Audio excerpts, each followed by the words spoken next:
The Frituals, written and performed by author Caitlin Costello. Chapter 23. Baron. After his meeting, Baron returns to his room, where he sleeps for a few hours before waking up, feeling clammy and tense. His dreams had been flashbacks of his mother dragging him out of bed and through the burning city of Bulandon before it had fallen. His father hadn't warned his mother when they were going to attack. He remembers the buildings crumbling around him and the magic. He knows what it was now, but then, when he'd first seen it, it had terrified him. He still feels the hair on the back of his neck rise whenever he sees the black coils. He goes to the water pitcher and splashes cool water on his face and neck, trying to wash away the memories that he knows are going to haunt him for the next few weeks as he stays in Bulandon. He grabs a towel off the stand and begins patting his face dry. He looks up into the mirror and notices for the first time how tired he looks. Being on for the night duties is hard. His days are flipped. He can't remember the last time he woke with the sunrise. He sits on the bed and grabs the notebook his father has given him. The notes inside started out as neat notes in bullet point lists. Baron can see where his father has gotten excited by the things he was finding, drawing arrows and inserting page references. Just decoding this notebook will take weeks, following every piece of his father's mind as it went along. This mind map is how his father's mind worked. Baron sighs and snaps the book shut. He opens the wardrobe and pulls out the few articles of clothing that he owns that aren't black and pulls them on. A pair of dark brown trousers and a green shirt. He pulls on his boots, the same pair he has owned for several years that he just keeps getting resold. He doesn't make enough money being a guard to buy a new pair. He shoves a few more possessions in a bag. The notebook, a pencil, an extra shirt and pants, and some socks. He reaches up to the top of his wardrobe and pulls down his sword and a small knife, sliding it into his boot. He slings the bag over his shoulder, and as he looks around the room, buckles on the sword. There isn't much in the room itself besides these belongings. He's about to leave when he turns back and lifts his mattress, pulling out a small picture frame. It is a sketch of his mother. Baron knows he isn't what she would have wanted him to be, but he isn't what he wanted to be. If Baron is honest with himself, he doesn't know what he wants to be. He opens his bag back up and gingerly places the photo of his mother in the bag, wrapped up in a shirt to keep it safe. Baron scans the room one more time. Sure, he will be back here soon, but for now, he feels a sense of dread stepping out of the door. Baron walks through the halls, and not for the first time he realizes how trapped he has always felt here. The walls feel constricting. There isn't a single window. The only time he sees the outside world is spent sitting on the top of a wall, looking out into the black of night. He feels the weight of his father's position crushing him. The eyes that follow him, expecting him to be just like his father. If he makes a move out of line, he's a radical, like his mother. He likes going and talking to the monk, as his father calls him. Baron smiles. If his father knew just how well he already knew Alois, he would be rather annoyed. Baron runs up the stairs to the tower 3 at a time. He can make it in 8 strides. He counted every time he went up to meet with the elf. He knocks 4 times. His little code to Alois that it was him and not some other guard coming to be cruel to him. "Alois, I'm coming in," he says in the tough voice guards use, so that if anyone were listening, they would think he was doing a routine check on the elf. "Enter at your own will," the elf replies. Baron opens the door to find Alois sitting at the crude box he uses as a writing desk. He'd been given an old food crate to do whatever monks do. He has worn the surface down from so much use that the sides are a much darker color than the top. It is splattered with bits of wax from the many candles Baron had brought the elf that he has burned through in his time in the cell. He took rocks and made them into legs so that the desk would sit on Alois's lap and be propped up a little bit closer to him. "Master Baron, to what do I owe the pleasure of this visit?" Alois asks, beginning to slide out from under his desk. "Please, don't get up, friend." Baron motions, coming down to sit next to his friend. "This visit is not of my own will. Though, you know, I'd love to come and visit you. I'm sorry I haven't come to visit you recently." Alois shrugs. It is all right, Baron. Your father has had me working on this absurd list of traits for a Fritual. So, you already know why I'm here, then. Baron sighs, leaning against the wall. I thought it was pointless. You are much wiser than your father on that front. There is a reason we do the tests. Or did. We don't know who the Fritual is. There normally aren't traits that are made apparent until they have been tested. From what I can gather from the reports your father has given me, the fire Fritual was a different case, but I believe that was caused by stress and fear of losing his loved one. Perhaps being around others who were casting magic triggered it? I don't think his powers would have been revealed in any other way. Baron pulls out the notebook his father had given him. He gave me this. I can't really piece together what he means, though I only glanced at it before I came up here. Alois flips through the pages, turning back and forth between notes Nurzan had made. I followed the train of thought, but just. He clearly spent a lot of time searching for this person, which we already knew. I do not mean to offend, but your father is obsessed with finding the Frituals. Baron nods, the spirit Fritual in particular. He won't admit it, but he is guilty.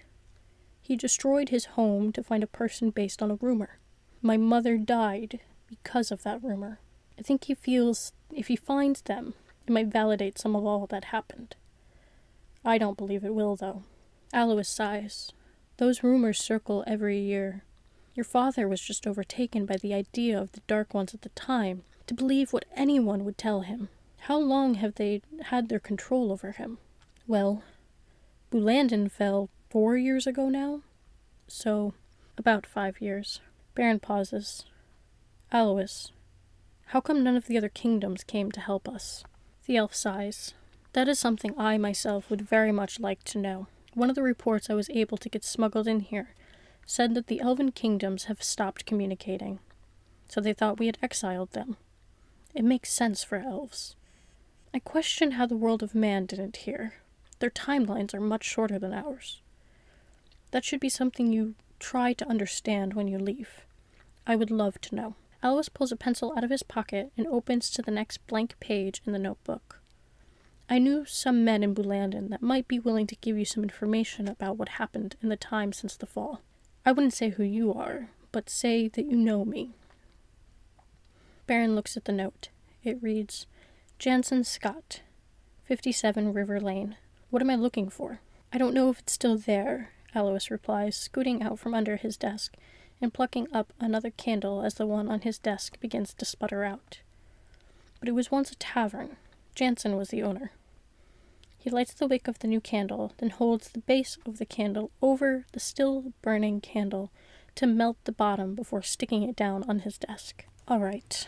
Alois, do you have any idea where I should look for him if he isn't there anymore? Like a house? Wait. This sounds familiar. He dug through his bag for the notebook again. Yes. This is where my father has bought a room. Does Mr. Jansen live elsewhere? Do you think this tavern was taken over? The elf shakes his head. No. The tavern was his home. He named it after his horse, the Pretty Penny. I didn't think she was a very pretty penny.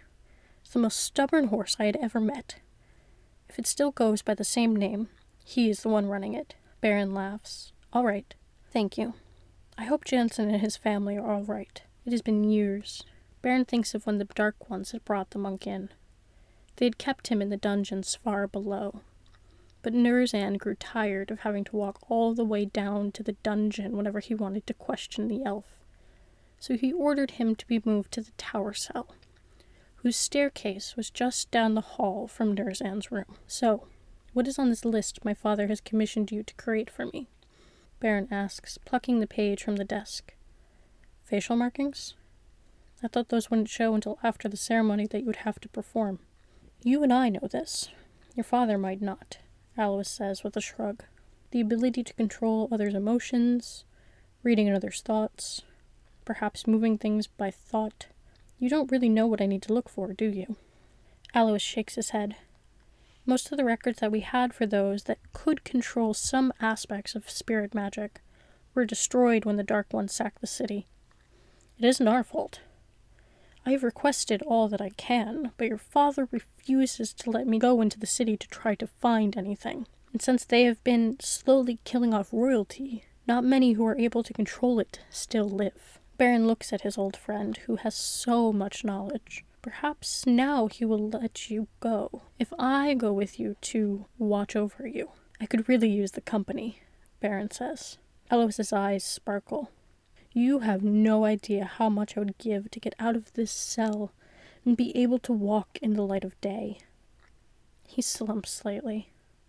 I doubt your father would allow it. Baron grins.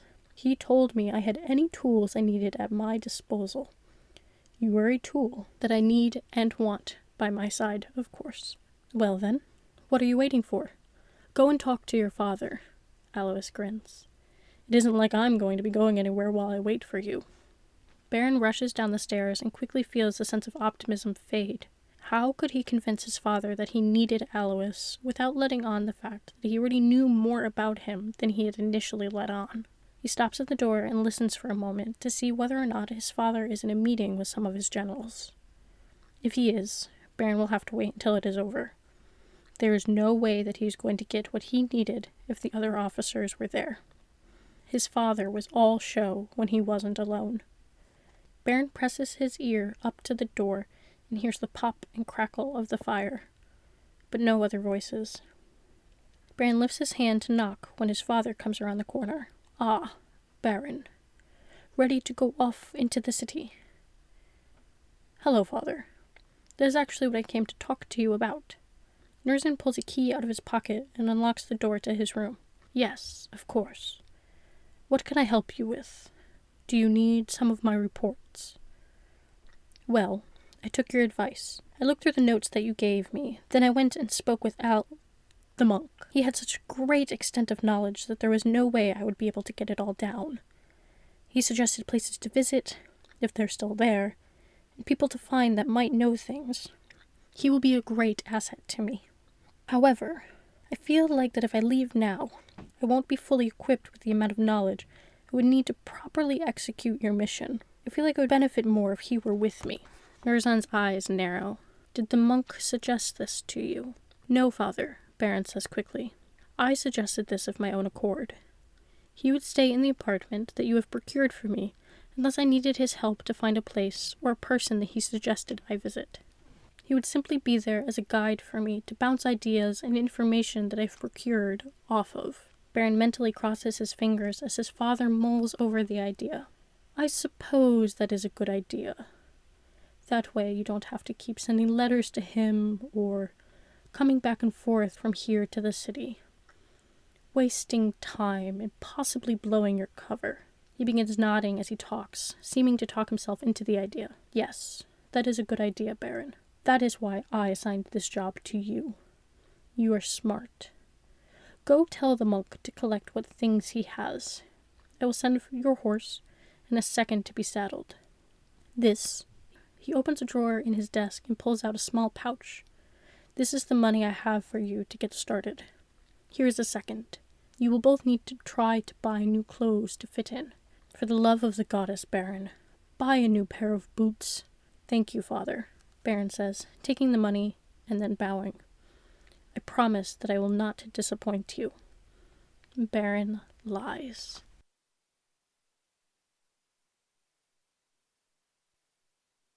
Hi everyone, I wanted to pop in and let you know, until all the stars are found, my newest book is now available for pre-order. This young adult science fiction novel will be published on March 6th, 2021. Click the link in the show notes to see where you can pick up the book today.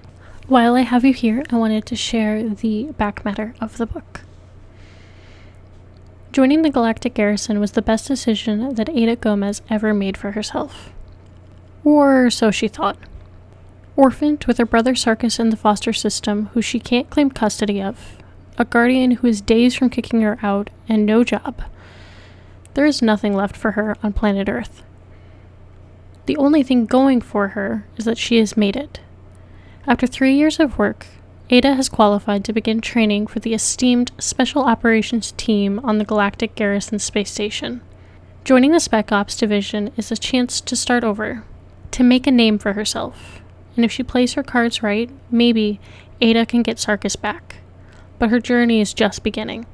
Being in the Spec Ops isn't easy. It isn't supposed to be. Any sign of weakness must be squashed. Fear is the devil, and hesitation is worse than death. But some of the training doesn't add up, and any semblance of structure? It looks like Ada left that back on Earth. Ada and her team do their best to put the pieces together and figure out what exactly is going on, and roll with the punches, both mentally and physically, to come out on top. Little do they know, the hardest test is yet to come. Because this year, everything is different. Until All the Stars Are Found, a young adult science fiction novel, is now available for pre-order. Its publication date is March 6th, 2021. Hi everybody, this is Caitlin Costello, the author and narrator of The Frituals. If you've enjoyed this podcast so far, please leave a review or a rating where you listened. It really helps to get the podcast in front of more people. If you can't possibly wait for another episode of The Frituals, fear not, because the full audiobook is now available. A slew of stores, including Google Play, Apple, HiBooks, Scribd, Chirp, Kobo, Walmart, audiobooks.com, and Nook Audiobooks. And it's being added to more stores every single day. It's also available at your local library, so if you request it from your library, they should be able to get it into their system fairly quickly. I am running a sale currently on signed print editions of the book, and these are 20% off using code SPOOKY through October 31st. That is code SPOOKY through October 31st from CaitlinCostello.com. Thank you so much for listening, and I'll see you next week. This has been a production of The Frituals, written and performed by Caitlin Costello. Text copyright 2018 to Caitlin Costello. Production copyright 2020 Caitlin Costello.